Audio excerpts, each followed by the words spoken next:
And we're here again. Hi from our Studio TOS TV network, your digital first Pan-African television network.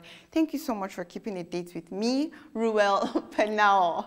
Now, there's no better way to start the weekend than with good news, so here we go.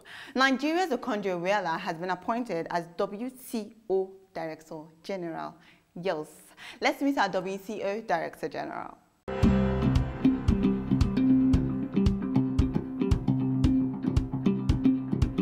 Trade is important for the 21st century, is important for prosperity, is important for resilience, is important for sustainable growth.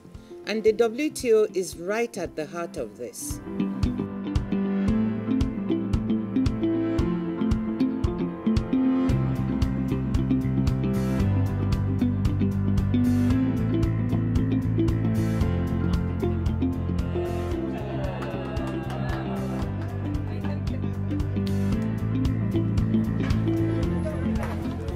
This is like a big plus. Choosing a DG WTO should be on merit. If that person happens to be a woman, great. If she happens to be African, great.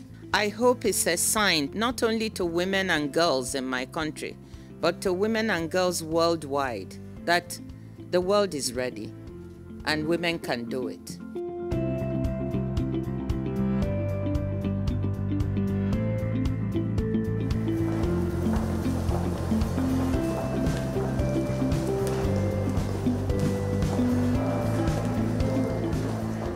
We want to rejuvenate and reform the WTO to be the organization that it needs to be for the 21st century. Thank you.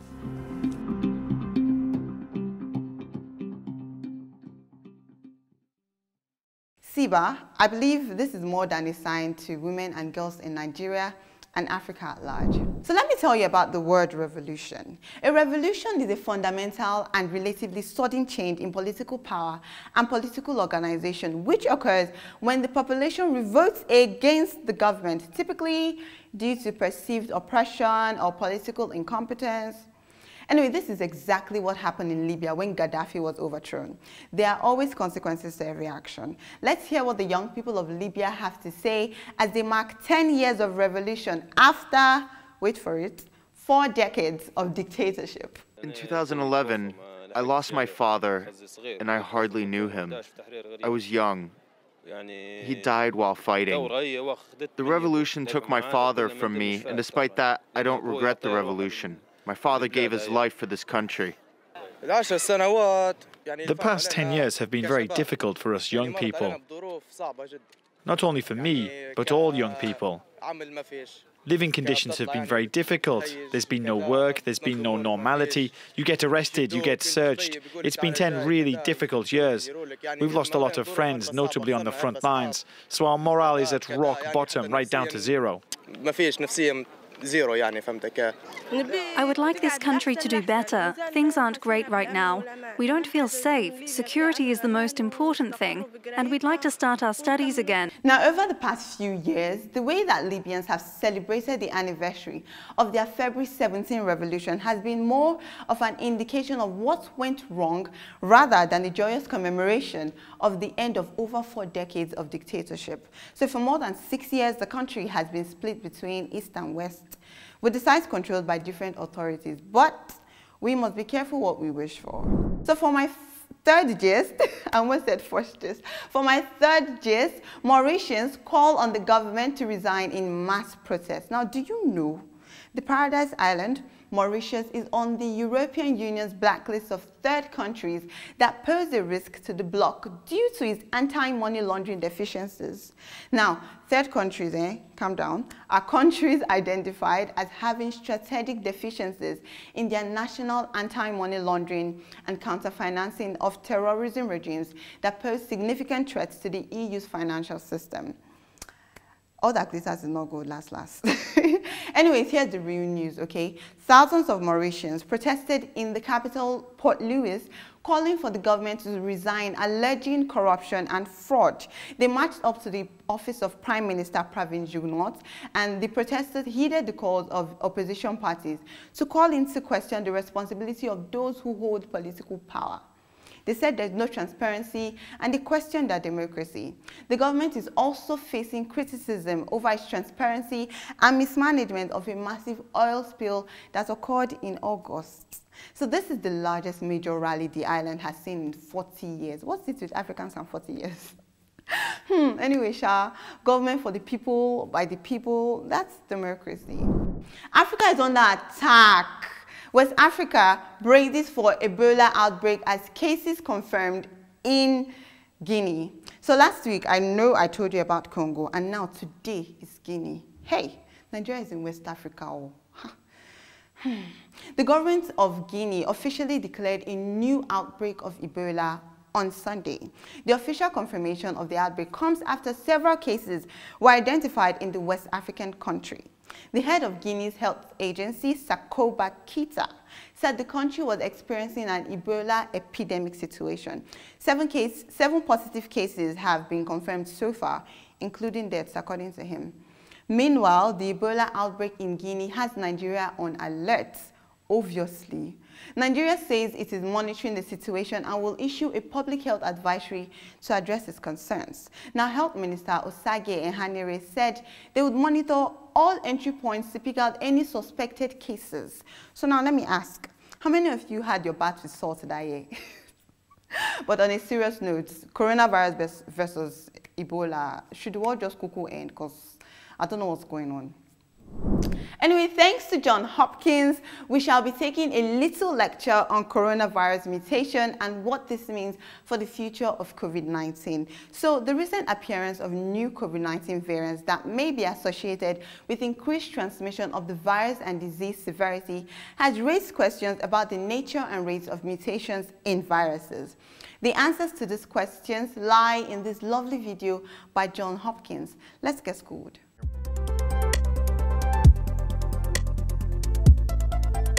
The mutations are spread out along the entire genome, but when you look at a subset of the mutations, 3 of them appear in the spike protein. And that's important because the spike protein is the protein that the virus uses to attach to cells and get into cells. But it's also important because the spike protein is the antigen that we use in our vaccines. And any mutation in spike is always a concern because it may alter one of those 2 things. All the data suggest exactly that. The people who have been infected show symptoms that are consistent with the symptoms of any other lineage of SARS-CoV-2. So these may be mutations that make the virus more transmissible, but not more lethal or more disease-causing.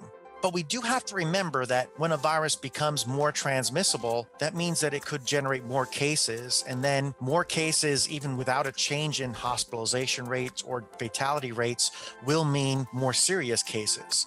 So it's good that this virus isn't inducing more disease, but because it's spreading faster, it has the potential overall in a population to cause more severe cases. Right now, everything points to the fact that masks, physical distancing, avoiding crowds, all those things should still be working against this variant. Now, in countries where no significant proportion of the population is vaccinated, there's a huge risk of sustained community spread of COVID-19 over a prolonged period, the more likely that the virus will mutate. And this means it could be a breeding ground for the new coronavirus SARS-CoV-2 to mutate into more aggressive variants. The mutated variant for the unvaccinated population will be able to infect even those in the vaccinated population. It is very important that we understand this and the importance of observing the COVID-19 protocols. So wear a nose mask, use a sanitizer, wash your hands regularly, maintain social distancing. Above all, stay safe. This too shall pass. Yeah. Next up, Nigeria police arrest Occupy Lekki tollgate protesters at tollgates. Now, several protesters were arrested at the Lekki toll gate on Saturday after they tried to hold a peaceful rally against the reopening of the Lekki toll gate, where security forces allegedly shot at the EndSARS protesters in October 2020, which became the epicenter of the EndSARS movement. Many viewed the reopening of the toll gate as ill-timed and inconsiderate to victims of the Lekki shootings. Government had warned against holding new protests at Lekki toll gate, saying the rallies could descend into violence in the name of justice. Comedian Mr. Macaroni was one of those arrested. Now, some think he was chasing clouds, trying to make a name like the likes of Aisha Yusufu and DJ Switch, but let's take a look. Nigerians, I hope you can see what's happening. I'm about to be taken into the van. I'm live, the world is watching. More than 5,000 people are watching. Yeah, I'm being arrested. I'm being arrested, though. Nigerians, you can see. I'm being arrested. Are we thinking the same thing? Meanwhile, Lekki estate residents list conditions for toll gate reopening. So the residents asked the state government and managers of the road, Lekki Concession Company, to 1. Provide viable alternative roads to the toll road. 2. Implement round-figure fees at the toll. And 3. Immediately improve the tolling system technology to guarantee free flow at the toll gates before commencement of tolling. Shikina, that's all. Like, is it that hard? Anyway, to my 7th story, bandits attack Government Science College, Kagara, in Niger State, killing one and abducting others. So at least one student is feared killed and several others abducted after armed bandits attacked Government College in Niger State. The attackers, who were reported to have stormed the school around 2 a.m. on Wednesday morning, were dressed in the school uniform in what looked like a premeditated attack. And the dead student was identified as Benjamin Doma. Some teachers and their family members residing within the college staff quarters were also said to have been abducted by the gunmen. It is so sad when things like this happen. I need not remind you, though, that Nigeria is ranked as the 3rd terrorist country in the world by the Global Terrorism Index. Please, let's intensify our prayers for our beloved country, Nigeria. Yeah. So, do you remember the one-time popular Invictus who graced the cover of Forbes Africa? Yes, that's Invictus Obiwani Okeke, owner of Invictus Group, the motivational speaker who pleaded guilty to a computer-based intrusion fraud scheme that resulted in $11 million in losses for his victims. We'll see, let's leave out the plenty English. We can, like, on a normal day, you can just say Invictus the Yahoo boy, okay? So here's the gist. U.S. court sentenced Obiwani Okeke to 10 years in prison for Yahoo fraud. So Yahoo boys and Yahoo girls, this goes to say there is nothing hidden under the sun. Eventually, your freedom shall be restored in 10 years' time, dear Invictus, okay? So Nigerians and prison terms, like Tanzania High Court sentenced Nigerian drug trafficker to life. The High Court of Tanzania has sentenced Mike Nwankwo, a clothing retailer in Abuja, Nigeria, to life in prison after finding him guilty of drug trafficking. But seriously, like, what will now happen to his boutique? Okay, I'm not playing again. I'm not playing seriously. According to the case, the prosecution claimed that on February 12, 2014, at the Kilimanjaro International Airport, KIA, the defendants were found transporting 5,126 grams of heroin to Freetown, Sierra Leone. However, Judge Mohammed Gwei, who heard the case, acquitted the first accused, Ms. Mastura Makongoro, who is Nwakwo's girlfriend, due to the lack of evidence against her. So this is a case of one man's loss is his girlfriend's gain. You get? Okay. So speaking about gain, there is more gossip for you to gain next week when you stay plugged to TOS TV Network, same time, same day. Remember to follow us on social media at TOS TV Network. I remain my humble self, Ruel Penao.